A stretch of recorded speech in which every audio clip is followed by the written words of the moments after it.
Welcome everybody to the first episode of Reo Konversations. The goal within these conversations is to just share information to the next generation, to the youth, and to you, just to provide you with some knowledge that you may be missing for an everyday basis. Today's episode, I have my wonderful friend. I consider her a mentor. I consider her somebody that I look up to. She's the principal at Eastlake Middle School, Eastern Finley. Would you like to introduce yourself? Hi everyone, I'm Easter Finley and I am the principal at the wonderful school of Eastlake Middle School, and this is my second year here. I don't know how much more you want me to go into my introduction, but... No, that's perfect. Okay, wonderful. What are the first questions? The reason why I brought you on here is because I personally have an idea, because you shared it with us, as far as what your upbringing was like. I would just like to ask you to give us like a brief from your youth to high school to how you ended up becoming a principal. If you could tell us about your journey there. Sure. So I was actually born in the Philippines, and when I was 10 years old in 1977 rather, my parents became missionary doctors to Swaziland, Africa. So Swaziland is a small country inside South Africa. So in 1977, we moved there so that they could work in a mission field at a hospital there.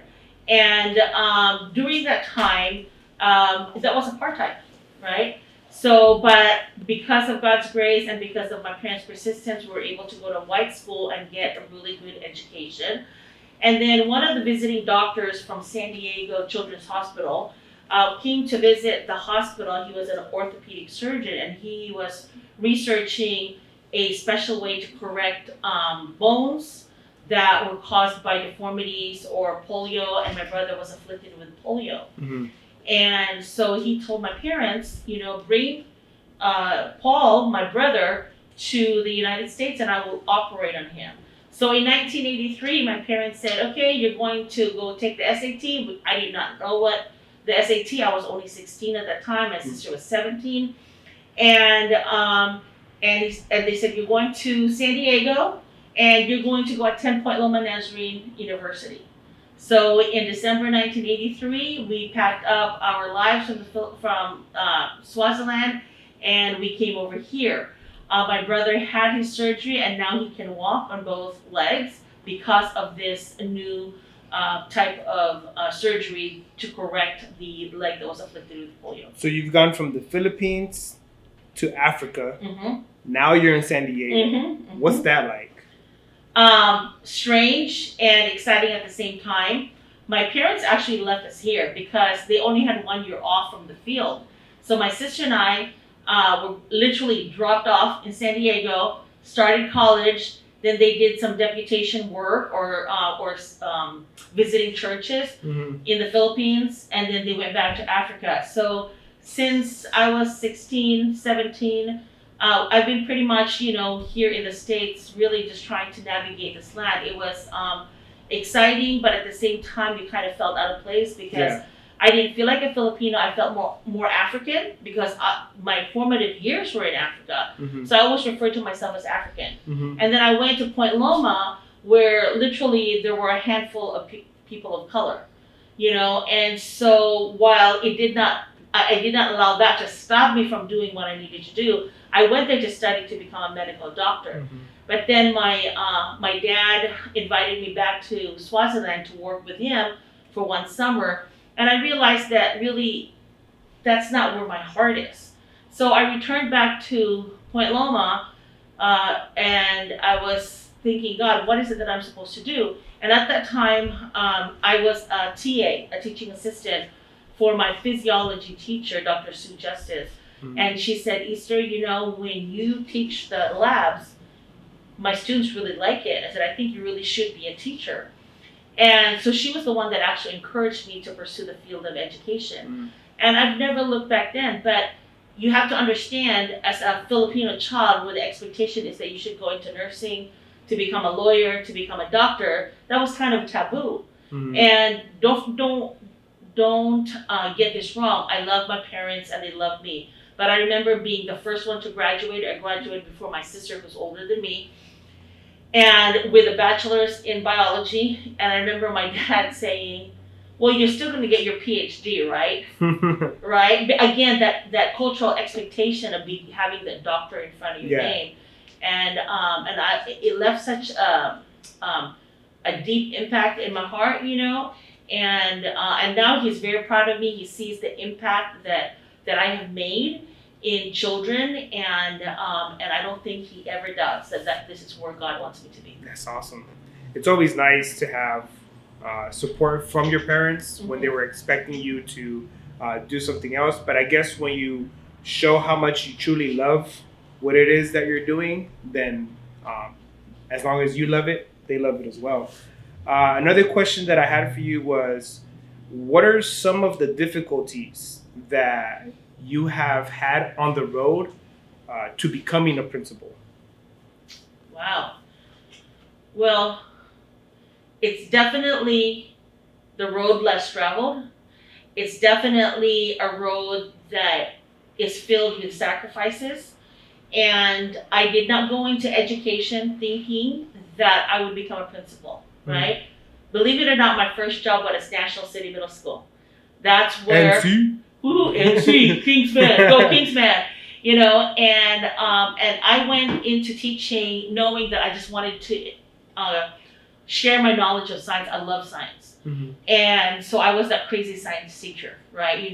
Trying to always do experiments and things like that. Not once did I think that I was going to be a principal. Now, earlier in my career, I got my master's in educational administration, but I didn't really put it into full effect until 2010. So I knew that I wanted to be in education, and that's one thing that even, as a principal, I try not to forget that I am first and foremost a teacher in the classroom. And a lot of the struggles that you face is knowing that you are good and you're capable to becoming a principal, and then maybe get passed over, right? To become a principal, it took me 4 interviews. And that was knowing, that I was a really good administrator. And then just trusting God and saying, okay, God, there's a plan for me, right? And I may not understand it, and that's a really hard lesson, right? But it's something that has always stayed with me, because that has been my life. Who would have thought that a Filipino kid would end up in Africa? Who would have thought that a Filipino kid, brown skin, would end up in a white school in South Africa during apartheid? Who would have thought that you would be going to the United States when you didn't know what United States, you didn't know what McDonald's was, right? And you would end up there with $100 in the bank, and then your parents are saying, you got to find the rest to finish your college. So, and it's really clear to me. I always tell my own kids, I have 2 kids, I said, remember where you've come from, right? Because when you don't understand why a struggle has been put in your place, right? You don't understand how God is going to use all the experiences you have so that He is glorified. And so when I became principal at Eastlake Middle School, I knew without a doubt there were 2 positions, and my name was not being associated with Eastlake Middle School. It was associated with the other school. And so when I was told that, you're going to be appointed to Eastlake Middle School, I almost fell out of my chair. And I'm talking to my boss, but God knows, and He uses the struggles, no matter what they are, right? And sometimes you feel like you're slighted because you weren't chosen, but I always have to remember, okay, God, allows those things to happen because He's got a plan, right? And so it's not an easy road. But nothing is an easy road. Whether you become a doctor, you become a teacher, you become a barbershop, there's always going to be struggles. There's always struggles. And what I tell my children and what I tell middle school students, what I have been saying to students and to parents, we have to learn how to persevere. I had a conversation with somebody, earlier this month in the first part of December, and I said, there's a lot of I don't want tos, but it's the I don't want tos and overcoming the I don't want tos that helps you become the better person in the place where you're supposed to be. That's so good. I always share with kids, you truly know that you're going to be successful at whatever it is you want to have success in.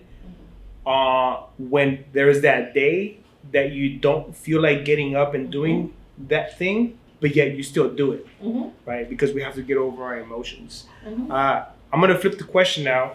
And what are some of the benefits that you have seen or that you have earned from being a principal at a middle school? The benefits that I have seen and earned, I think the biggest thing is influence. And I don't take that lightly. My leadership skills is based on John Maxwell's leadership style, right? And becoming a person of influence, right? And I realized that when you get to this level, it's not about necessarily affecting kids directly, it's affecting the adults or having the opportunity to have a conversation with a teacher who can affect a student. Okay, let me give you an example. You know that the new grades, the NCP came out, right? And I knew that our teachers are so good, right, in terms of really trying to wrestle with the idea. And I was speaking to a couple of them, and they said, this is really hard for me, Finley. You know, I don't know what to do because I don't know what's going on in the home. So how do I know if the pandemic is really the reason why they're not engaged, right? And I'm able to pour into that. So that, for me, is a benefit that I value, that I hold close. Not necessarily to give them an answer, but to help them think in such a way that it changes their paradigm and their perspective. That's good. Right? Yeah. That's good. And that's a good answer. The last question that I have for you today is probably what's going to sum everything up, right? The conversation that we've been having. What advice would you give to either the youth or to somebody in college that is aspiring to be a principal at any school? First of all, study, right? Do what you need to do. There are no shortcuts, especially into leadership. There are none. There are no shortcuts. You have to experience the struggles and live through it and claim victories over it, because that's who you become as a leader. As I see kids today and I hear the I don't want to's and I hear the, I'm really struggling with this.